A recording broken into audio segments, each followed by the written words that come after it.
Assalamualaikum warahmatullahi wabarakatuh. Buat teman-teman di Alfat, khususon Pak Andalas Kristi, juga Om Juragan ABG yang hari ini membuka diskusi.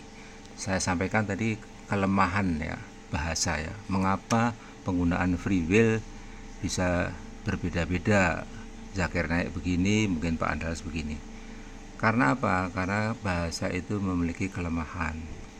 Yaitu yang pertama, keterbatasan kosakata.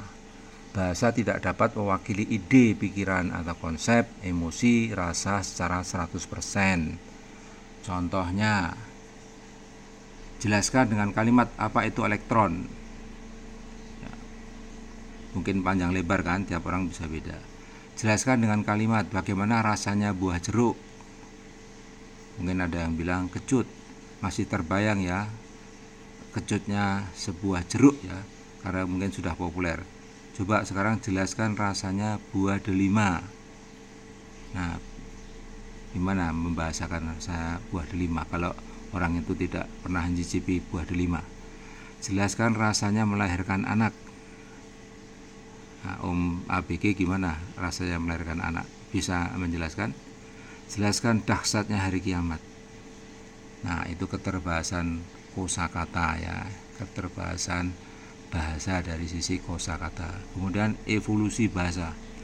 Makna itu bisa berubah seiring waktu. Ya, bisa jadi suatu makna tidak lagi digunakan. Misalnya ya, istilah radikal. Radikal itu kan dulu artinya kan akar mengakar ya, tapi sekarang radikal sama dengan ekstremis. Sipil, ada teknik sipil.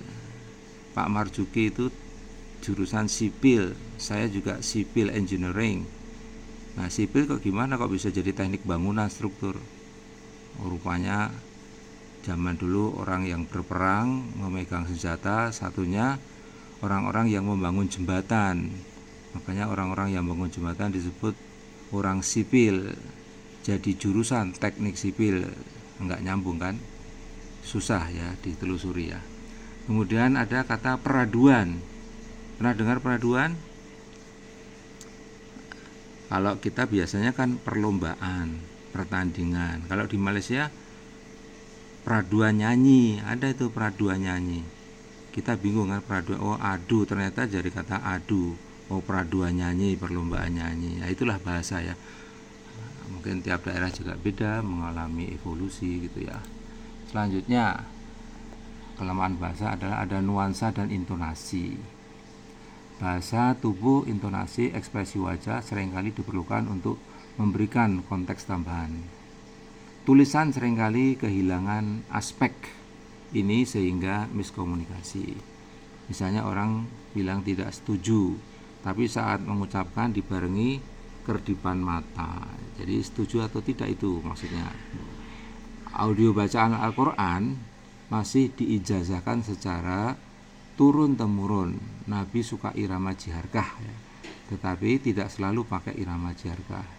Nah, ini kelebihan Al-Quran, mukjizatnya itu adalah bentuk audio, maka bisa diulang-ulang, bisa diijazahkan ke generasi berikutnya, dari nabi, sahabat, tabiin, tabiut tabiin, atba, sampai ulama-ulama sekarang. Kita terima yang kita ngaji sekarang ini dari siapa? Imam Hafiz, Imam Asim ya. Kalau ngaji yang di Maroko jalurnya beda, makanya nanti beda dengan kita ya, tapi artinya sama ya. Jadi kembali, kelemahan bahasa itu harus ada nuansa dan intonasinya ya. Kalau kita bisa hanya baca teks, kadang-kadang tidak bisa menangkap 100%. Kemudian ada ambiguitas. Satu kata memiliki makna lebih dari satu. Misalnya kata bisa, itu artinya saya bisa mengangkat ya, saya bisa lulus ujian, kan artinya mampu. Tapi ada juga ular berbisa, jadi ular maksudnya racun ular.